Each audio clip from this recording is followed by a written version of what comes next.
लोकसभा आणि विधानसभा निवडणुकीत कोकणात पाणीपत झालेल्या ठाकरे गटाला आणखी एक मोठा धक्का बसलाय. कोकणातले ठाकरे गटाचे बडे नेते राजन साळवी यांनी आज उपनेते पदाचा राजीनामा दिलाय. मागच्या काही दिवसांपासून राजन साळवी हे ठाकरेंना रामराम करणार असल्याचं बोललं जात होतं. परंतु आज अखेर राजन साळवींनी राजीनामा दिल्यानं या राजकीय चर्चा खऱ्या ठरल्यात. राजन साळवी हे उद्या शिंदे गटात प्रवेश करणार आहेत. उपमुख्यमंत्री एकनाथ शिंदे यांच्या उपस्थितीत राजन साळवींचा पक्षप्रवेश होणार असल्याचं सांगितलं जात आहे. खरं तर राजन साळवी ठाकरेंची साथ सोडतील असं कुणालाही वाटलं नव्हतं. शिवसेनेत बंड झालं तरी राजन साळवी हे उद्धव ठाकरेंसोबतच राहिले. नंतरच्या काळात अँटी करप्शन ब्युरोचा ससेमिरा लागला तरी सुद्धा राजन साळवींनी पक्ष सोडला नाही. मात्र विधानसभा निवडणुकीनंतर साळवींचे मातोश्रीशी खटके उडाले.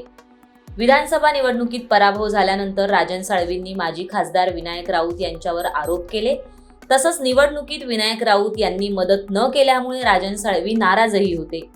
हा वाद पुढे उद्धव ठाकरेंपर्यंत गेला. यावेळी उद्धव ठाकरेंनी विनायक राऊत यांची बाजू घेत साळवींनाच उलटा दम भरला. तुम्हाला इतर पक्षात जायचं असेल तर तुम्ही जाऊ शकता, असे ठाकरे म्हणाले. ठाकरेंच्या तोंडून हे विधान ऐकताच साळवी आणखीनच खचले आणि तेथूनच ते इतर पर्याय चाचपायला लागले.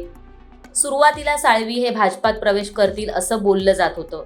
मात्र अखेर साळवींनी आपल्या जुन्या सहकाऱ्यांसोबतच म्हणजेच शिंदेच्या शिवसेनेत जाण्याचा निर्णय घेतला. राजन साळवींचा इतिहास पाहिला तर कट्टर शिवसैनिक अशी त्यांची ओळख आहे. जमिनीवर उतरून काम करणारा नेता म्हणूनही त्यांना ओळखलं जातं. भारतीय विद्यार्थी सेनेतून त्यांनी काम करण्यास सुरुवात केली. रत्नागिरी नगर परिषदेमध्ये शिवसेनेतून ते पहिल्यांदा नगराध्यक्ष झाले. सन 1995 ते 2004 पर्यंत ते रत्नागिरी जिल्ह्याचे जिल्हा प्रमुख होते. याच काळात उत्कृष्ट जिल्हा प्रमुख म्हणून त्यांचं बाळासाहेबांनी कौतुकही केलंय.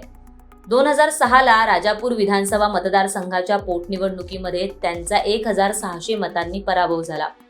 2009ला कमबॅक करत ते राजापूर विधानसभा मतदारसंघातून आमदार झाले. 2014ला ते दुसऱ्यांदा आमदार झाले. 2019ला त्यांनी आमदारकीची हॅट्रिक मारली. नाणार अणुऊर्जा प्रकल्प विरोधी आंदोलनात त्यांचा मोठा सहभाग होता. शिवसेना फुटीतही त्यांनी आपली निष्ठा दाखवून दिली आणि ते उद्धव ठाकरेंसोबतच राहिले.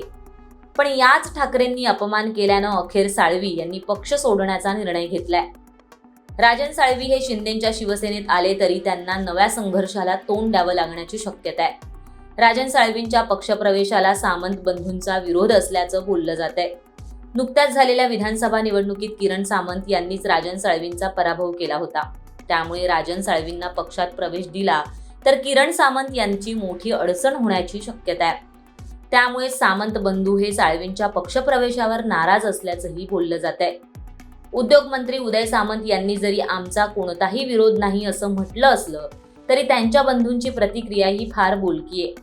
शिंदे आम्हाला विश्वासात घेऊनच निर्णय घेतील असं किरण सामंत यांनी म्हटलंय. त्यामुळे राजन साळवींच्या प्रवेशानंतर शिंदेच्या शिवसेनेत संघर्षाला सुरुवात होणार का हे पाहणं महत्त्वाचं असणार आहे. याबद्दल तुम्हाला काय वाटतं हे आम्हाला कॉमेंट करून नक्की सांगा आणि माय महानगर लाईव्हला सबस्क्राईब करायला विसरू नका.